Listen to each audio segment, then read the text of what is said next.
सिद्धू ने आज जिस तरीके से करतारपुर सिंध बॉर्डर पर एक तारीखी किरदार अदा किया, उसकी मिसाल शायद ही कभी मिले। उन्होंने 70 साल की तारीख का रुख अमन की तरफ मोड़ दिया और एक ऐसा किरदार अदा किया जो एक ब्रिज का किरदार होता है। पुरवकार तकरीब में वज़ीर आज़म Imran Khan, chief of army staff, वज़ीर आला पंजाब और दीगर वज़रा और बहुत आला शख्सियात ने इस तकरीब में शिरकत की। इस मौका पर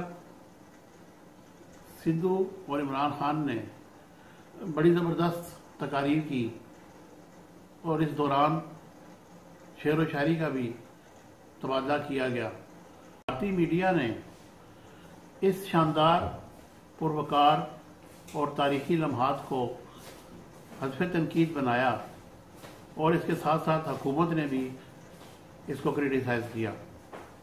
भारतीय मीडिया की कोई भी कल समझ से बाहर है। मुज़ाकरात की हमायत तो वो कभी भी नहीं करते। पाकिस्तान ने एक लम्हा दिया था उन्हें कि वो मुज़ाकरात की तरफ बढ़े, ऐसा नहीं किया। और इवन के वज़ीर ख़ारजा सुषमा स्वराज ने यहाँ तक कह दिया कि हम सार्क कॉन्फ्रेंस में भी शिरकत नहीं करेंगे जब तक कि पाकिस्तान दहशतगर्दी को कंडेम नहीं करता और भारत में दहशतगर्दी को ख़त्म नहीं करता।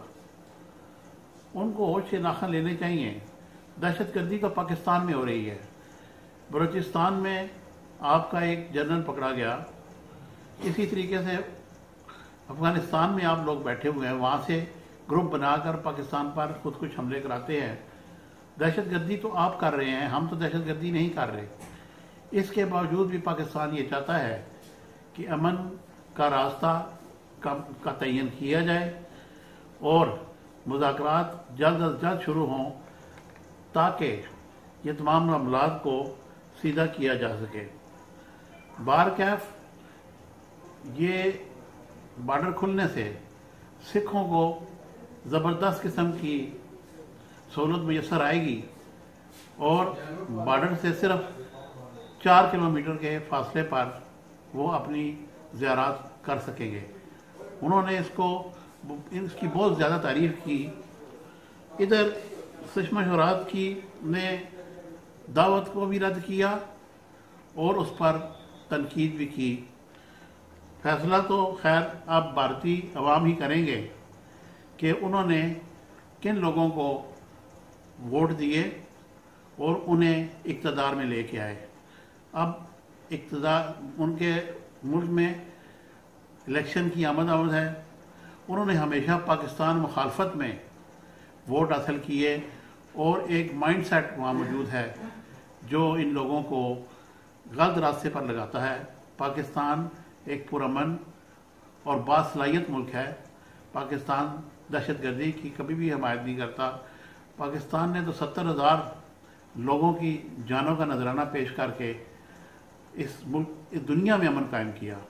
इसलिए ऐसा नहीं करना चाहिए और उन्हें सोचना चाहिए कि हम किस तरफ जा रहे हैं। Thank you very much.